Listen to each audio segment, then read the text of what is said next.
இப்போ இந்த brown ring டெஸ்ட்டை நைட்ரேட்டுக்கு எப்படி செய்யறது பார்க்கலாம்.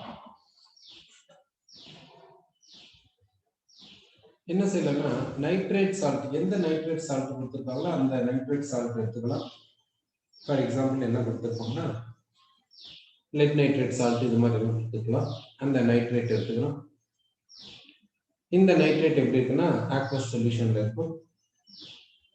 இதுல என்ன செய்யறேன்னா ஃபெரசல்ஃபேட் சொல்யூஷனை ஆட் பண்ண போறோம். இது எப்படி இருக்குன்னா ஃப்ரெஷ்ஷா இருக்கணும். அப்படின்னா எப்போ நீங்க இந்த டெஸ்ட் செய்றீங்க அந்த நேரத்துக்கு ஃபெரசல்ஃபேட் சால்ட் எடுத்துக்கின்னு வாட்டர்ல டிசால்வ் பண்ணிட்டு ஆட் பண்ணிக்கணும். அதனால தான் ஃப்ரெஷ் சொல்றேன். அடுத்து கார்ன் சல்ஃபூரிக் ஆசிட் ஆட் பண்ணணும். கார்ன் சல்ஃபூரிக் ஆசிட் ஆட் பண்ணீங்கன்னா உங்களுக்கு என்ன வரும்னா இந்த பிரவுன் ரிங் கிடைக்கும். சரி, இப்போ இங்க என்ன கெமிக்கல் ரியாக்ஷன் நடக்க போகுது நம்ம பார்க்கலாம். இந்த நைட்ரேட் வந்து கெமிக்கல் ரியாக்ஷன் இன்வால்வ் ஆகும். யாரோடனா இந்த ஃபெரஸோட என்ன மீடியத்துலன்னா அசிடிக் மீடியத்துல.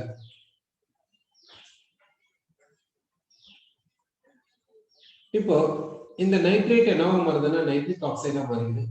ஃபெரஸ் வந்து ஃபெரிக்கா மாறிடுது. இந்த நைட்ரிக் ஆக்சைடா மாறிடுது. ஃபெரஸ் வந்து ஃபெரிக்கா மாறிடுச்சு. அடுத்து ரிமைனிங் ஃபெரஸ் எப்படி இருக்குதுன்னா ரிமைனிங் ஃபெரஸ் வந்து ஆக்வஸ் ஃபார்ம்ல இருக்கும். அந்த ஆக்வஸ் ஃபார்ம்ல இருக்கும்போது இது வந்து ஆக்சுவலி காம்ப்ளெக்ஸா இருக்கும். அந்த காம்ப்ளெக்ஸ்ல இதோட யார் இருப்பாங்கன்னா வாட்டர் மாலிக்யூல்ஸ் இருக்கும். எந்த ஒரு மெட்டல் அயான் இருக்கட்டும் அது ஆக்வஸ் சொல்யூஷன்ல இருக்கும்போது அது காம்ப்ளெக்ஸா தான் இருக்கும். யாரோடனா வாட்டர் மாலிக்யூல்ஸோட காம்ப்ளெக்ஸா இருக்கும். அதாவது எப்படி சொல்றோம்னாக்கா பிரைமரி ஷெல்ல இருக்கக்கூடிய வாட்டர் மாலிக்யூல்ஸ் இருக்கு. இப்ப எந்த ஒரு சால்ட்டை வாட்டர்ல டிசால்வ் பண்ணாலும் அதுல இருக்கக்கூடிய கேட்டியான் அனியான் ஹைட்ரேஷனுக்கு போகும். ஹைட்ரேஷன் போயிட்டு ஹைட்ரேட்டட் அயானா இருக்கும்.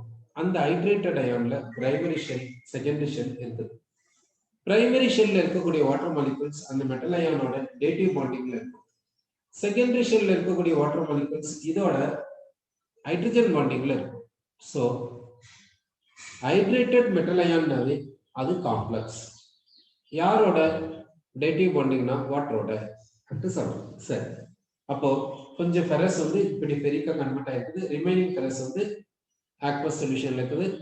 அதனுடைய பிரைமரி ஷெல்ல வாட்டர் மாலிகூல்ஸ் இருக்கனால அது காம்ப்ளெக்ஸா இப்படி எழுதிருக்காங்க. இந்த காம்ப்ளெக்ஸ் என்ன பண்ணுதுன்னா இந்த ப்ரொடியூஸ் ஆன நைட்ரிக் ஆக்சைடோட ரியாக்ஷனுக்கு போகுது. ப்ரொடியூஸ் ஆன இந்த நைட்ரிக் ஆக்சைடோட ரியாக்ஷனுக்கு போகுது. இங்க என்ன ஆகுதுன்னா ஒரு வாட்டர் மாலிகூல் வெளியே வருது, அதுக்கு பதிலாக நைட்ரிக் ஆக்சைடு உள்ள போகுது. ஸோ இப்போ H2O 5 டைம்ஸ் தான் இருக்கும். NO உள்ள வந்துடுச்சு. அதுக்கு பதிலாக யார் வெளியே வந்தாங்கன்னா வாட்டர் வெளியே வந்துருக்கு.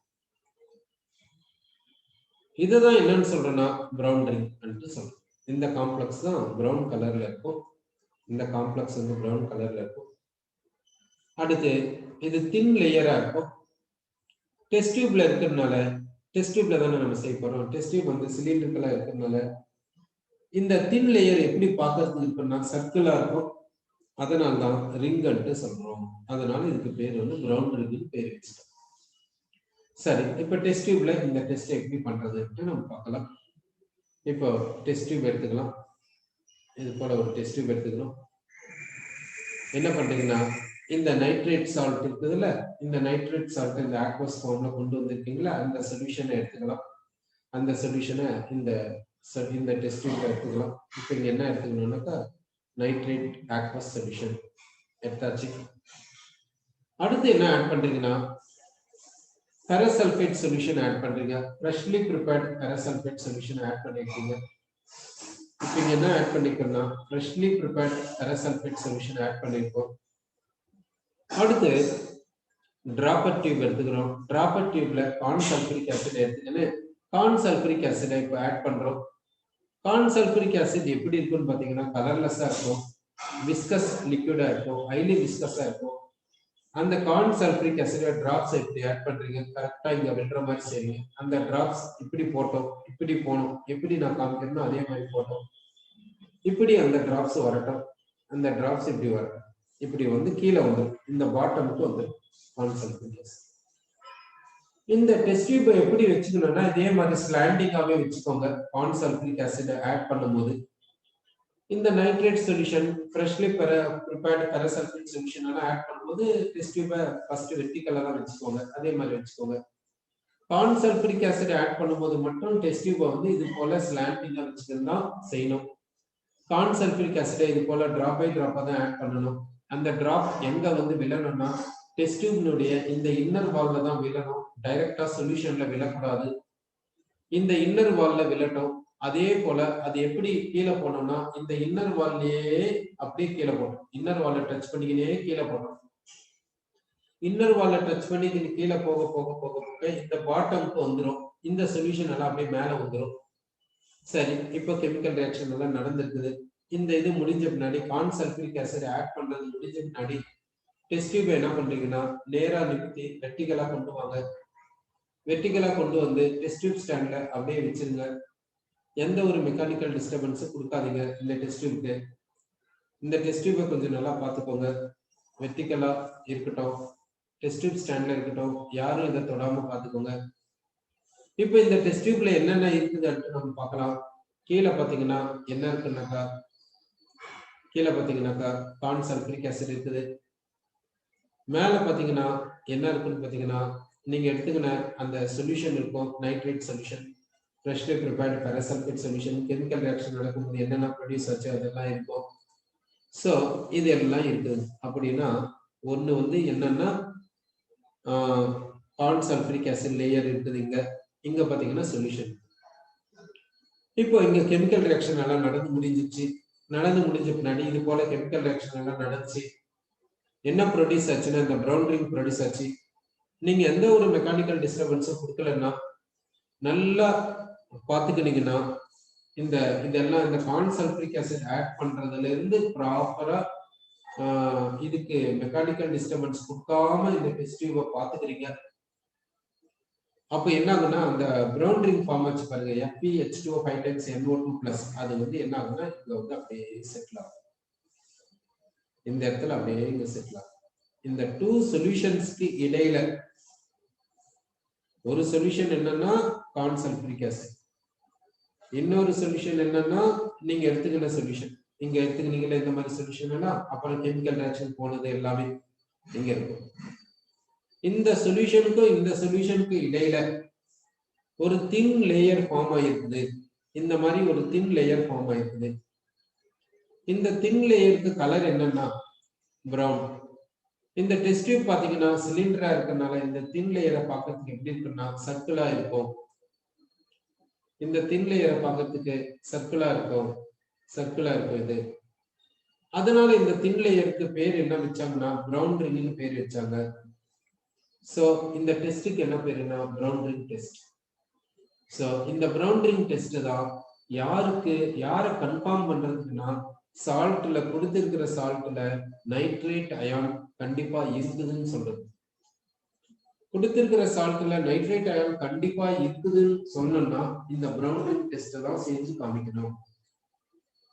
இத ப்ராப்பரா இப்படி செஞ்சீங்கன்னா கண்டிப்பா பிரவுன் ரிங் வரும், பார்க்கறதுக்கு நல்லா இருக்கும், பிரவுன் ரிங் பார்க்கறதுக்கு நல்லா இருக்கும்.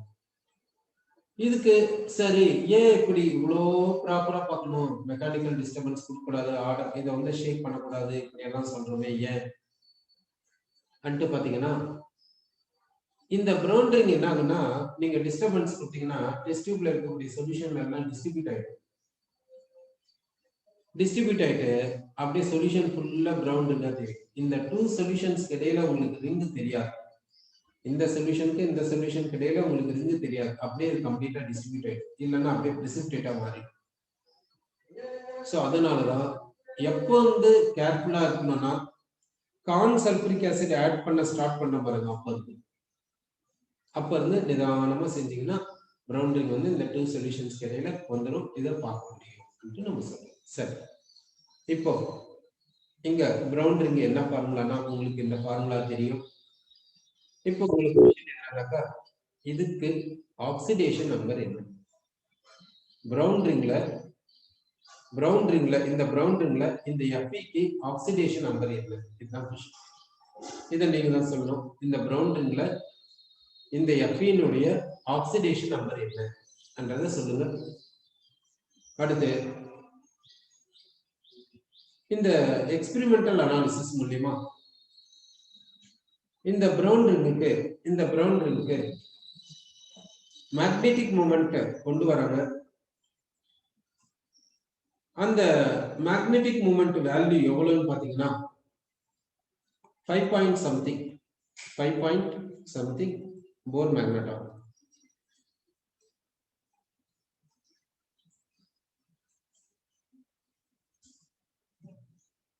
சரி, அப்படின்னா 5 something வராது, 6 something வரும். மேக்னெட்டிக் மூமெண்ட் 6 something வருது. அடுத்து இதுல இருந்து என்ன சொல்லனா நம்பர் ஆஃப் அன்பேர்ட் எலக்ட்ரான்ஸ் எத்தனை இருக்குதுன்னு சொல்லனா 6 அன்பேர்ட் எலக்ட்ரான்ஸ் இருக்குது இதுல அப்படி சொல்ல முடியும். 6 அன்பேர்ட் எலக்ட்ரான்ஸ் இருக்குதுன்னு சொல்ல முடியும். அதாவது எக்ஸ்பெரிமெண்டல் அனாலிசிஸ் மூலமா இந்த பிரவுன் ரிங்குக்கு மேக்னெட்டிக் மூமெண்ட் பார்க்கறாங்க. அந்த மேக்னெட்டிக் மூமெண்ட் மூலமா இங்க எத்தனை அன்பேர்ட் எலக்ட்ரான்ஸ் இருக்குதுன்னு சொல்றாங்க. அன்பேர்ட் எலக்ட்ரான்ஸ் எத்தனை? 6 அன்பேர்ட் எலக்ட்ரான்ஸ். இப்ப क्वेश्चन என்ன உங்ககிட்ட கேட்டிருக்கேன்னா இந்த பிரவுன் ரிங்ல இந்த Fe ஆக்சிடேஷன் நம்பர் என்ன அப்படி கேட்டிருக்கோம். சரி, இந்த ஆக்சிடேஷன் நம்பர் நீங்க தான் சொல்லணும். பிரவுன் ரிங்ல Fe ஆக்சிடேஷன் நம்பர் என்னன்றத क्वेश्चन, அதை நீங்க சொல்லணும். திங்க் பண்ணி சொல்லுங்க. நான் அடுத்து எதுக்கு போறேன். இப்போ நம்ம என்ன பார்த்துட்டோம்னா பிரவுன் ரிங் டெஸ்ட்டை பார்த்துட்டோம். இப்போ நெக்ஸ்ட் நம்ம போகக்கூடியது என்னன்னாக்கா இந்த நைட்ரிக் ஆசிட் எதுக்கெல்லாம் யூஸ் ஆகும் என்றதை பார்க்கணும். நைட்ரிக் ஆசிட் யூஸ் என்னன்றதை பார்க்கணும். இந்த நைட்ரிக் ஆசிட் லேப்ல நம்ம யூஸ் பண்றது ஏற்கனவே நமக்கு தெரிஞ்ச விஷயம். அடுத்து இது வேற எதுக்கெல்லாம் யூஸ் பண்றாங்கன்னா ஃபெர்டிலைசர்ஸ் ப்ரிப்பேர் பண்றதுக்கு யூஸ் பண்றாங்க. ஃபெர்டிலைசர்ஸ் அமோனியம் நைட்ரேட் ஃபெர்டிலைசரை ப்ரிப்பேர் பண்றதுக்கு இந்த கார்ன் நைட்ரிக் ஆசிடை யூஸ் பண்றாங்க. அடுத்து எக்ஸ்ப்ளோசிவ் மெட்டீரியல்ஸ் எக்ஸ்ப்ளோசிவ்ஸை ப்ரிப்பேர் பண்றதுக்கு இதை யூஸ் பண்றாங்க. எக்ஸ்ப்ளோசிவ் மெட்டீரியல்ஸ் பாத்தீங்கன்னா இந்த இதுல எல்லாம் பாத்தீங்கன்னாக்கா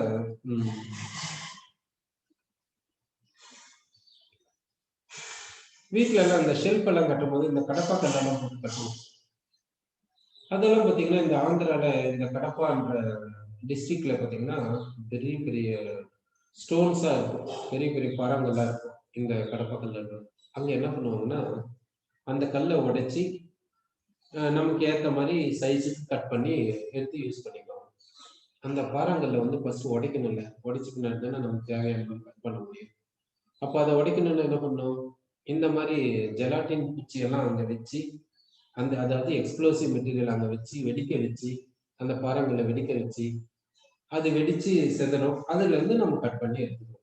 அப்போ எக்ஸ்ப்ளோசிவ் மெட்டீரியல் இது போல நிறைய இதுக்கு எக்ஸ்ப்ளோசிவ் மெட்டீரியல்ஸ் எல்லாம் யூஸ் பண்றோம். அப்போ இந்த எக்ஸ்ப்ளோசிவ் மெட்டீரியல்ஸ் எல்லாம் ப்ரிப்பேர் பண்றதுக்கு எது யூஸ் ஆகுதுன்னா இந்த கான்சன்ட்ரேட்டட் நைட்ரிக் ஆசிட் யூஸ் ஆகுது அப்படின்னு சொல்றோம். அடுத்து இன்னொன்னு பாத்தீங்கன்னா கிளிசரைல் ட்ரைநைட்ரேட், அதாவது நைட்ரோ கிளிசரின் எடுத்துக்கலாம். நைட்ரோகிளிசரின் இதுக்கு பேர் இன்னொரு பேர் என்னன்னா கிளிசரைல் ட்ரைநைட்ரேட். இந்த நைட்ரோகிளிசரின் எப்படி இந்த காம்பவுண்ட் கிடைக்குதுன்னா ஃபர்ஸ்ட் கிளிசரால் எடுத்துக்கலாம். கிளிசரால், இந்த கிளிசராலுக்கு ஃபார்முலா என்னன்னு பாத்தீங்கன்னா CH2OH CH2OH. இந்த நைட்ரிக் ஆசிடோட ரியாக்ஷன் அனுப்புங்க. இந்த கிளிசரால நைட்ரிக் ஆசிடோட ரியாக்ஷன் பண்ணோம்னா என்ன ப்ராடக்ட் வருதுன்னு பாத்தீங்கன்னா இந்த மாதிரி ப்ராடக்ட் வருது. சோ இதுதான் என்னன்னு சொல்றேன்னா நைட்ரோகிளிசரின், கிளிசரைல் ட்ரைநைட்ரேட் என்று சொல்றோம். ஏன் கிளிசரின் சொல்றேன்னா இந்த கிளிசரால் இன்னொரு பேர் வந்து கிளிசரின். கிளிசரால் இன்னொரு பேர் கிளிசரின். இதை நைட்ரிக் ஆசிடோட ட்ரீட் பண்ணா நமக்கு என்ன கிடைக்கும்னா கிளிசரைல் ட்ரைநைட்ரேட் கிடைக்குது, நைட்ரோகிளிசரின் கிடைக்குது சொல்றோம். அப்போ நைட்ரிக் ஆசிட் இங்க யூஸ் பண்ணிருக்கோம். அடுத்து ட்ரைநைட்ரோடொலுவின் டிஎன்டி என்று சொல்லுவோம். ட்ரைநைட்ரோடொலுவின்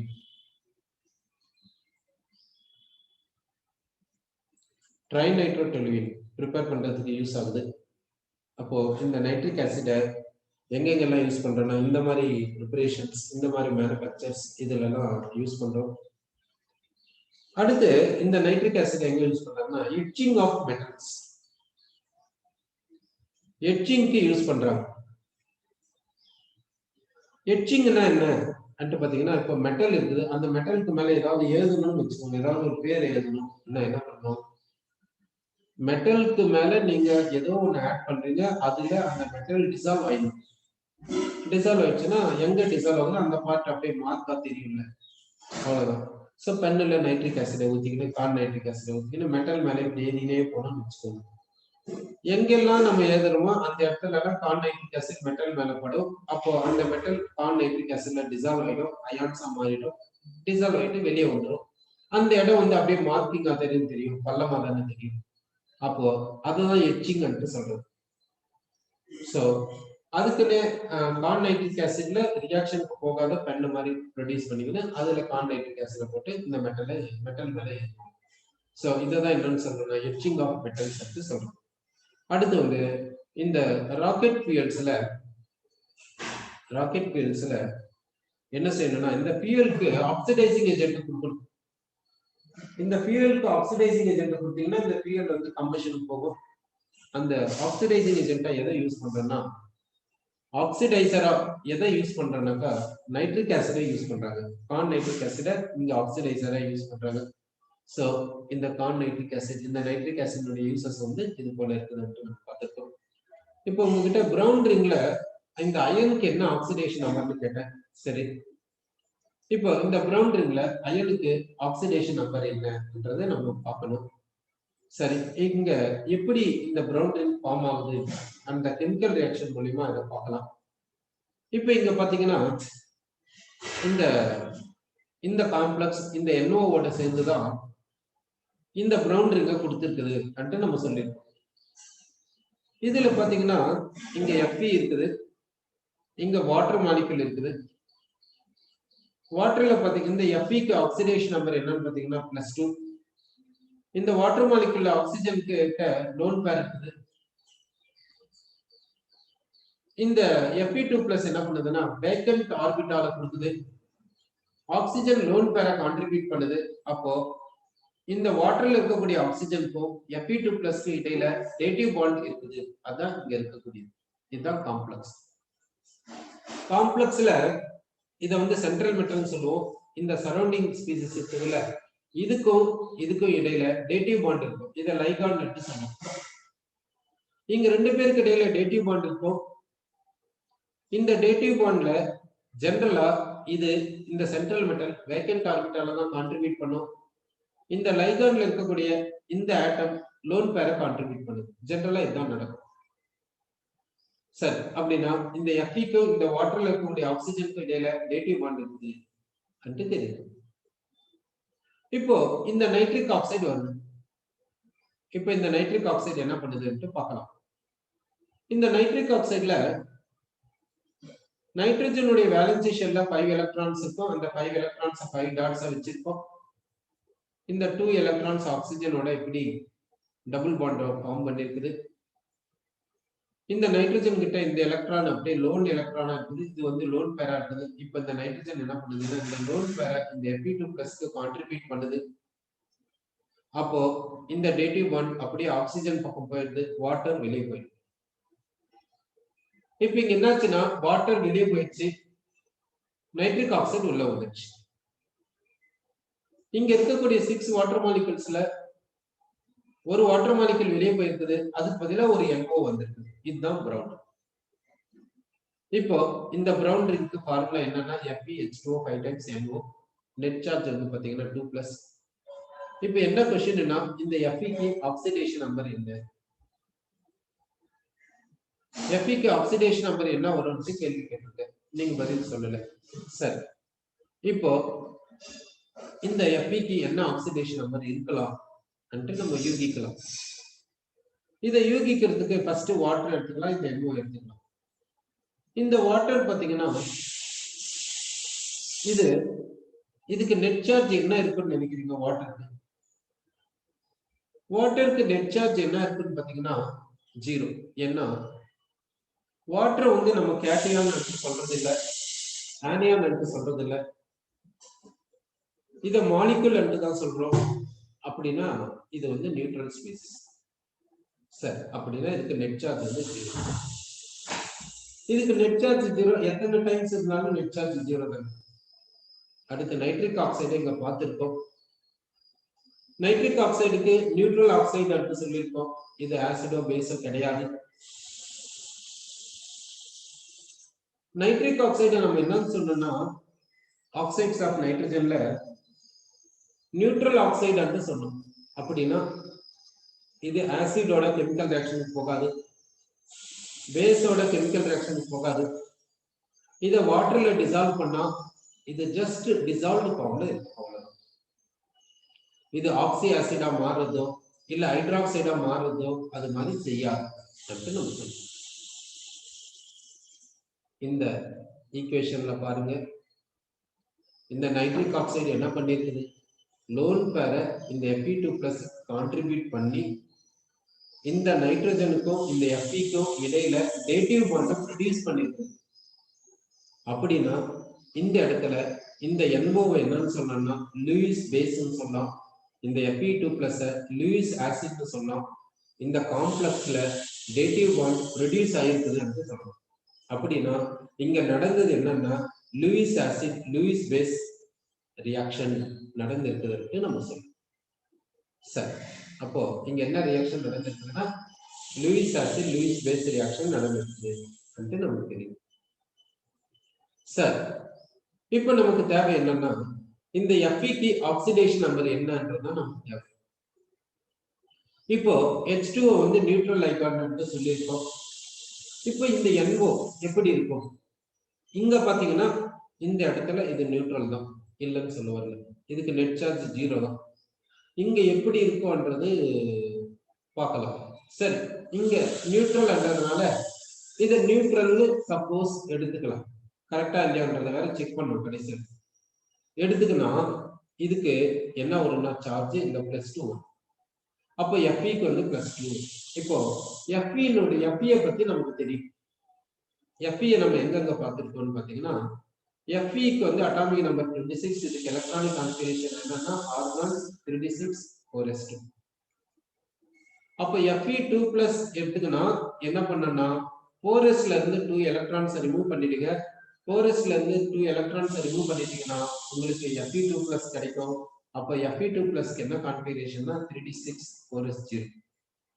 3d6 பொதுவா நம்ம எப்படி எழுதுவோம்னு பாத்தீங்கன்னாக்கா இங்க 5 ஆர்பிட்டால்ஸ் இருக்குது. இந்த 5 ஆர்பிட்டால்ஸ்ல எலக்ட்ரான்ஸ் இப்படி தான் ஃபில் பண்ணுவோம்.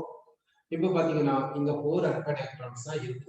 Fe2+ ன்னு எடுத்துக்கினா இங்க 4 அன்பேர்ட் எலக்ட்ரான்ஸ் இருக்கு. சரி, இப்போ இங்க பார்க்கலாம். இந்த பிரவுன் ரிங்ல Feக்கு அன்பேர்ட் எலக்ட்ரான்ஸ் எத்தனை இருக்குதுன்னா 6 அன்பேர்ட் எலக்ட்ரான்ஸ் இருக்குது இங்க.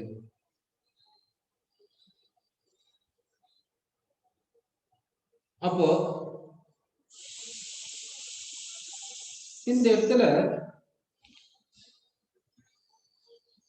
6 அன்பேர்ட் எலக்ட்ரான்ஸ் இருந்தா 6 அன்பேர்ட் எலக்ட்ரான்ஸ் இருக்கு. சரி,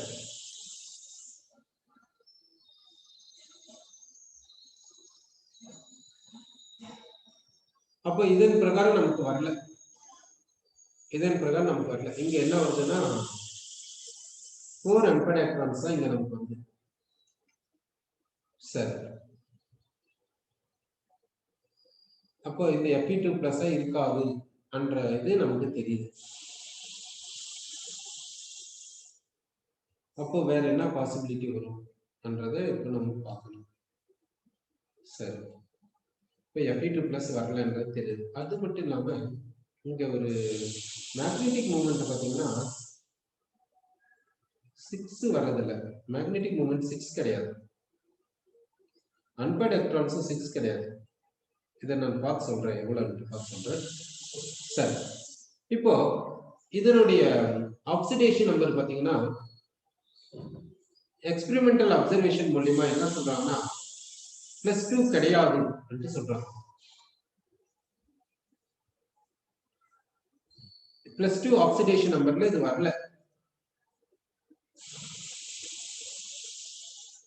எப்படி சொல்றீங்கன்னு பாத்தீங்கன்னாக்கா Fe சரி, இதை எப்படி அவங்க சொல்லியிருக்காங்க என்றதுக்கு எக்ஸ்பெரிமெண்டல் எவிடன்ஸ் நான் பார்த்து சொல்றேன். இப்ப இந்த இடத்துல இந்த Feக்கு வந்து +2 ஆக்சிடேஷன் நம்பர் கிடையாது. சரி, அப்ப என்ன ஆக்சிடேஷன் நம்பர் இருக்குதுன்னு பார்க்கலாம்.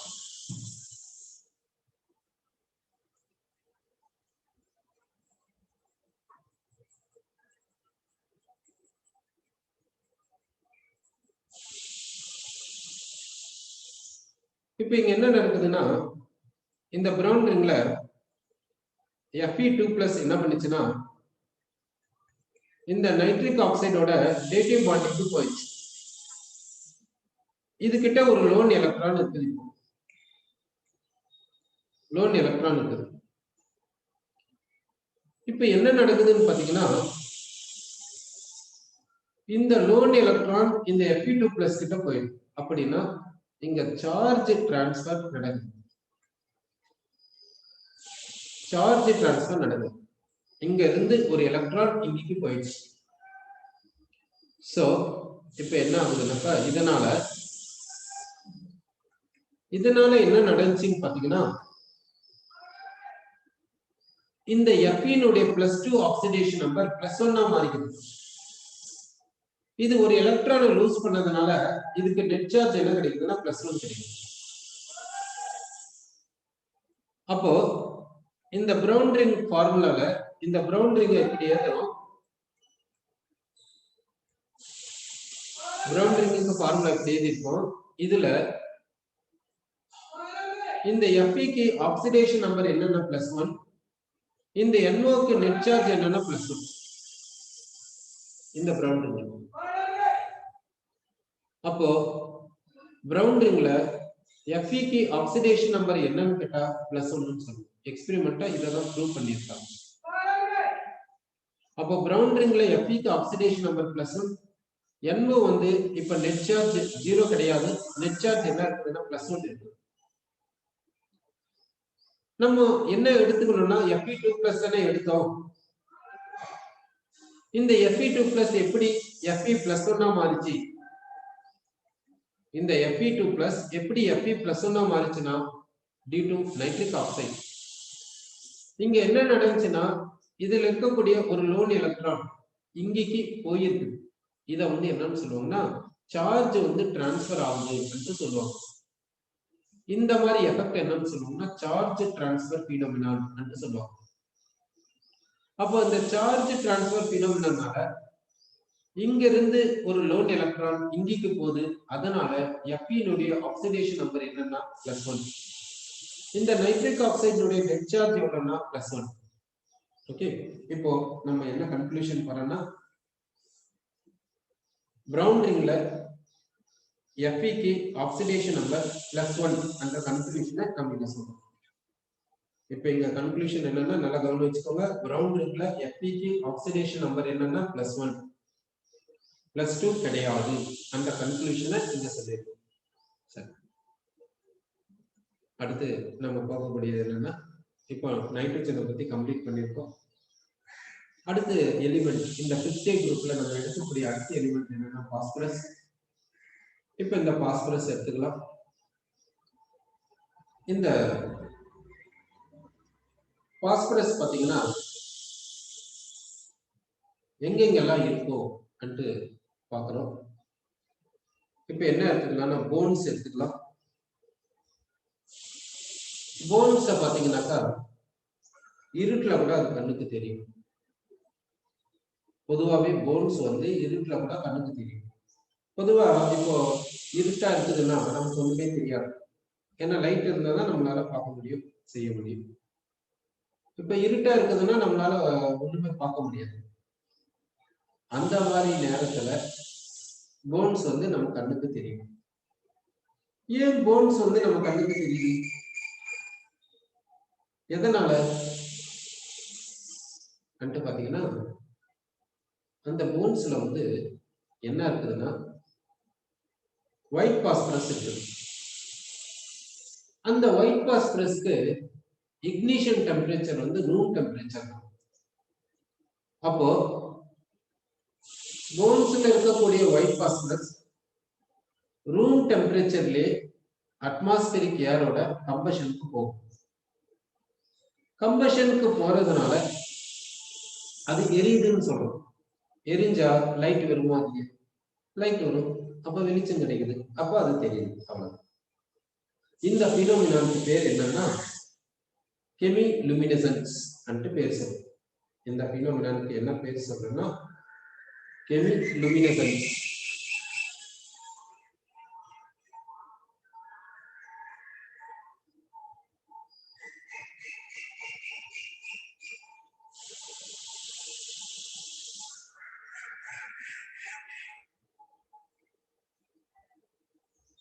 கெமிலுமினசன்ஸ் என்று சொல்றோம். சரி, அப்போ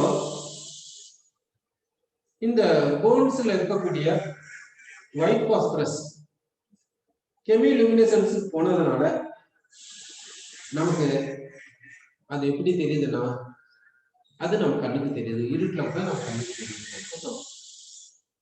அதே போல இந்த மாதிரி கெமிக்கல் லுமினசன்ஸ் எங்க நடக்குது பாத்தீங்கன்னா இந்த இன்செக்ட்ஸ்ல கூட நீங்க பார்த்திருப்பீங்க, மினுக்கா பூச்சின்னு சொல்லுவாங்க. அது இருட்டுல கூட அது நம்ம கண்ணுக்கு தெரியும்.